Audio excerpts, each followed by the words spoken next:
안녕하세요. 이번 시간에는 제57회 이론시험 풀이하도록 할게요. A, B, C, D에 들어갈 용어를 찾으랍니다. 재무상태표는 뭐예요? 일정 시점의 경영성과. 여기는 재산, 말 잘못했네. 재무상태표는 일정 시점의 재무상태. 여기서는 그냥 재산상태라고 되어 있네. 똑같은 말이에요. 일정 시점의 재무상태, 재산상태. 손익계산서는 일정한 기간 동안의 경영성과. 답은 3번입니다. 다음 선급금 계정에서 4월 6일 거래의 설명으로 옳은 거. 이 계정 그려진 거를 분개로 빼면 되겠죠. 빼버릴게요. 4월 6일자 보시면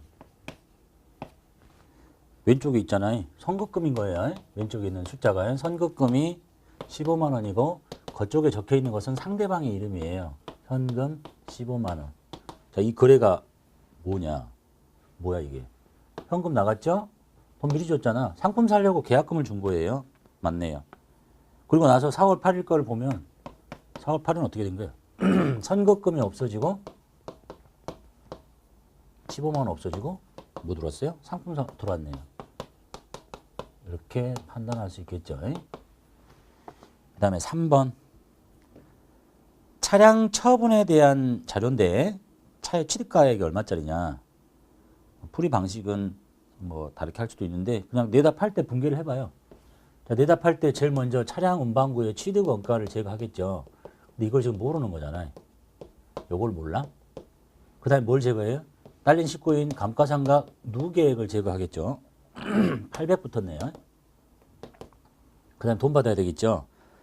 처분가액을 받아야 뭐 자산으로 받았다 칩시다. 현금으로 받건 뭐로 받건 1100에 받았어요. 그러고 나면 이제 양쪽을 채워서 처분이익 손실할 텐데 손실 났대잖아요. 그럼 처분 손실 이쪽으로 200. 이 대차는 일치해야 되잖아요. 1000. 여기가 2100이잖아요. 그럼 여기 얼마겠어? 2100이겠지. 이렇게 확인할 수도 있겠다. 또는 뭐 다른 방법으로 이렇게 할 수도 있죠. 뭐 방법이 여러 가지니까. 처분 금액이 1100인데 이만큼 팔았어요. 근데 손실이 났다는 얘기는 이 차의 장부 금액이 손실이 났으면 이거보다 200원 더 많은 거야. 안 그래요? 그러니까 손해 났겠지. 그래서 장부 금액이 1300만 원짜리인 거예요. 장부 금액이야. 그럼 취득 원가 마이너스 감가상각 누계액이 1300이라는 뜻이죠. 그러니까 2100에서 800을 빼야 1300이지 않느냐. 여기다 이걸 더하는 거하고 똑같네요. 이렇게 분개를 해서 하는 게 더 편할 수도 있겠죠. 4번. 비유동자산으로만 짝지어진 거. 비유동자산? 비유동자산 투자, 유형, 무형, 기타 비유동을 찾으는 얘기죠. 비품 맞고요. 유형자산. 받으러면 유동자산이에요. 토지 맞고 차량 운반금 맞고 둘 다 유형자산이네요.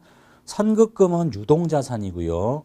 임대보증금은 임대죠. 부채예요. 부채. 그 다음에 비품 맞고요. 선수금은 미리 받은 거죠. 부채입니다. 5번. 다음 괄호 안에 들어갈 내용으로 옳은 것을 찾으랍니다. 괄호는 기업 실체의 경영활동의 결과로서 발생하였거나 발생한 현금의 유출액. 지금 돈 나갔다는 얘기죠. 그 다음에 기업 경영활동의 종류와 당해 이것이 인식되는 방법에 따라서 매출 원가가 될 수도 있고 판매비와 관리비인 급여나 감가상각비가 될 수도 있고 영업의 비용, 이자 비용이 될 수도 있고 이게 뭐예요? 비용인 거지. 비용은 기업 실체의 경영활동의 결과로서 발생하였거나 발생한 현금의 유출액. 경영활동의 종류와 당해 비용이 인식되는 방법에 따라서 매출 원가, 뭐 급여 이런 거로 구분될 수 있다. 비용에 대한 설명이네요. 6번. 장부 중에서 주요 장부를 찾으래요. 주요분 딱 두 개야. 장부 중에 제일 중요한 거는 분계장. 그 다음에 총계정 원장. 이 두 개가 장부 중에 제일 중요한 장부입니다. 나머지는 뭐 보조 기입장, 보조 원장 정도입니다. 7번. 건물에 엘리베이터를 설치했어요. 자본적 지출이죠. 아래와 같이 회계 처리했대요. 자본적 지출로 처리해야 될 거를 지금은 수익적 지출인 비용으로 처리했네요. 그러면 무슨 결과예요? 일단 비용을 잡으면 안 되는데 비용이 과대 계상됐고 반대로 자본이 자산 처리해야 될 것을 잘못 처리한 거죠. 자산은 과소 계상이 된 것이 됩니다.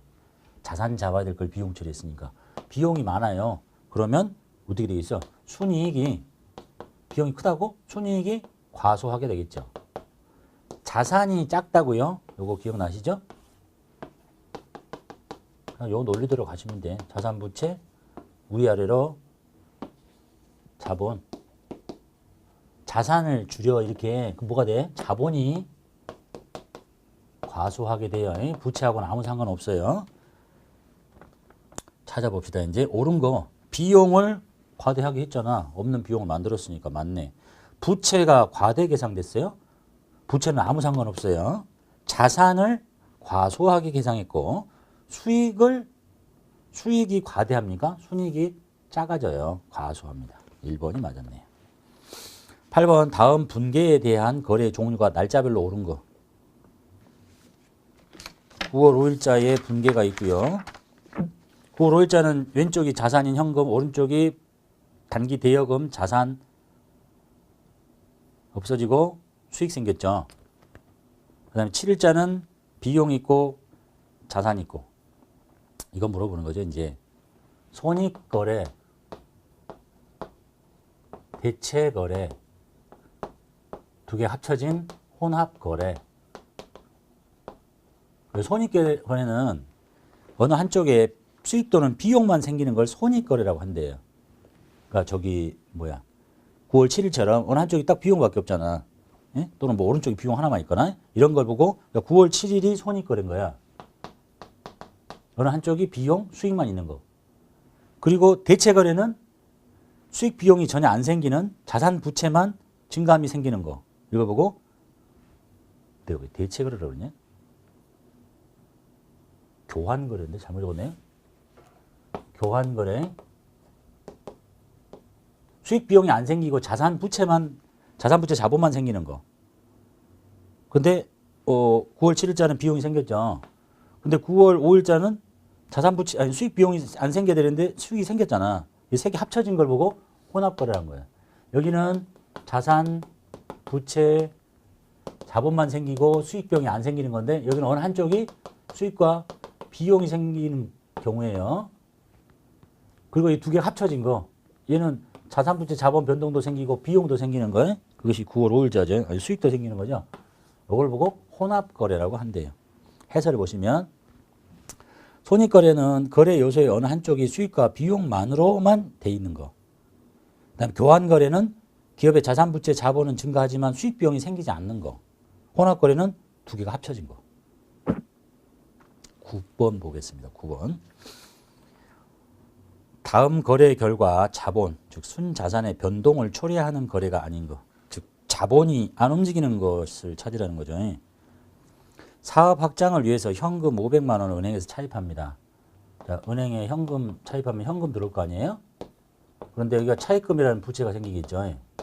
근데 금액이 동일하단 말이야. 자산이 증가하면서 부채가 같이 증가해. 그러면 자본에는 아무런 변화가 없습니다. 사장이 개인적인 목적으로 돈을 가져가요. 돈 가져갔죠? 뭐라고 하죠? 인출금이라고 하죠. 그럼 자본금이 줄어드는 거지. 바로 자본이 줄어요. 은행 차입금에 대한 이자가 보통예금에서 인출이 돼요. 보통예금 통장에서 돈이 나가고 이자 비용이 생기죠. 자, 이건 이제 두 가지로 해석할 수 있는데 자산이 지금 줄어들잖아요. 이거 봤잖아. 자산이 줄면 자본이 줄어요. 또는 이렇게 해석할 수도 있죠. 비용이 생기면 결국 비용이 생기면 순이익이 작아지는 거예요. 순이익이 작아지면 결국은 자본금이 줄어요. 네 번째, 원가 4만 원짜리 상품을 7만 원에 외상 팔았대요. 그럼 상품 매출이라고 하겠죠. 수익 생겼네. 수익이 생기면 순이익이 늘어날 거니까 자본금이 늘어요. 그리고 상품을 외상으로 팔았죠. 외상 매출금. 외상 매출금 자산이잖아요. 자산이 늘면 자본이 늘어. 이렇게 볼 수 있고 아까 여기 1번처럼 뭐죠? 현금하고 차입금이 동시에 늘어나게 되면 현금은 자산이잖아요. 잘 봐봐요. 자산이 내려갔잖아요. 동일한 금액만큼 부채가 늘어. 그러니까 자본이 안 움직이는 거야. 이렇게 똑같이 움직이니까. 이해되시죠? 10번 볼게요.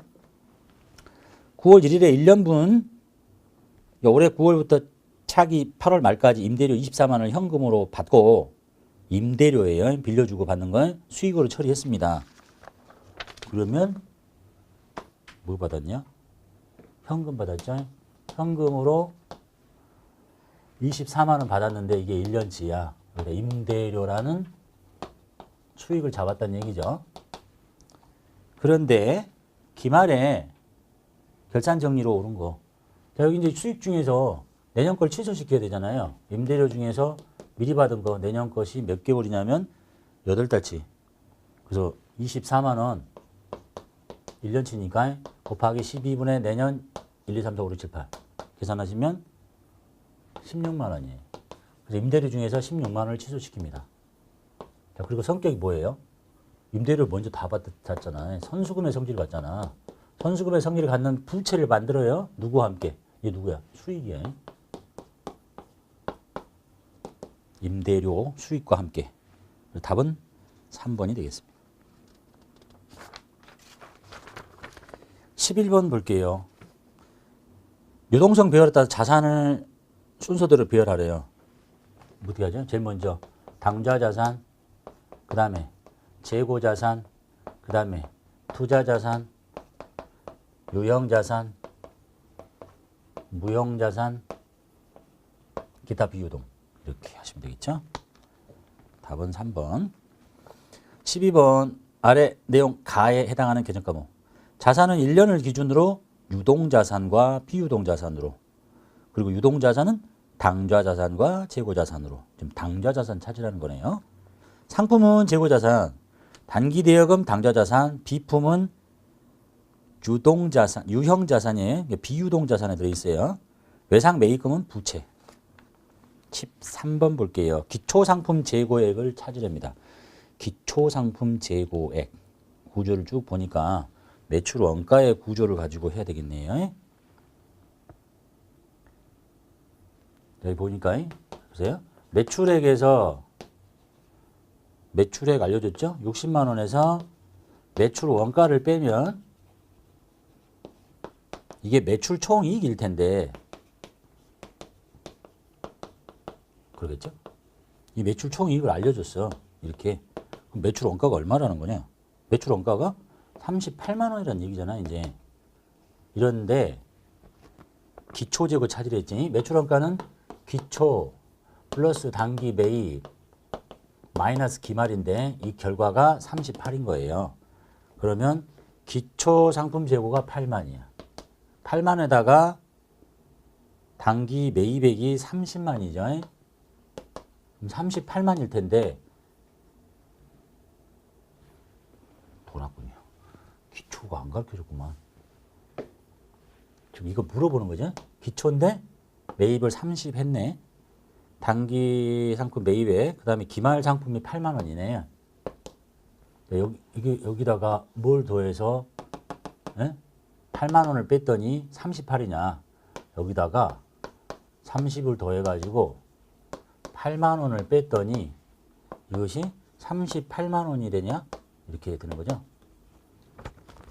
이걸 더 가지고 더하고 이걸 이렇게 가서 빼고 그럼 28에 16, 한 16만 원쯤 되는데요. 이렇게. 그죠? 14번 보겠습니다. 빈칸에 들어갈 거 찾을게요. 자산 구하라 그랬고 부채 구하라 그랬고 자산하고 부채 기말 자산 구하래죠. 일단 기초 자본이 나왔으니까 기초 자본에다가 순손실 났죠. 기초 자본에다가 순손실을 빼요. 그럼 이게 기말 자본일 거잖아. 순이익 났으면 더하고. 계산할게요. 기초 자본이 8만 원인데 손실 났다니까 만 원.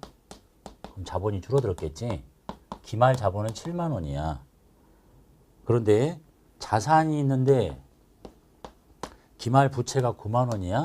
그런데 기말 자본이 7만 원이 됐어. 여기 얼마겠어요? 두 개 더하면 되겠죠. 16만 원. 15번 보겠습니다. 대손 충당금을 설정할 경우에 거래 내용과 회계 처리가 적절하지 않은 거. 틀린 거 찾으래요. 대손을 예상한 금액보다 충당금이 부족해요. 그럼 더 설정해야지. 대손 상각비, 대손 충당금. 부족하니까. 대손 예상액과 충당금이 똑같아요. 그럼 회계 처리 안 하면 되죠. 더 이상 설정할 게 없으니까. 대손 예상액보다 충당금이 더 많이 남아있어요. 그러면 대손 충당금을 없애고 대손 충당금 환입 잡고요. 대손 충당금 잔액이 없어요. 없으면 잔액이 하나도 없으면 그냥 설정하면 되지. 대손 예상액만큼 대손 상각비, 대손 충당금. 답은 2번이 틀렸습니다. 자, 여기까지 하고 마치겠습니다.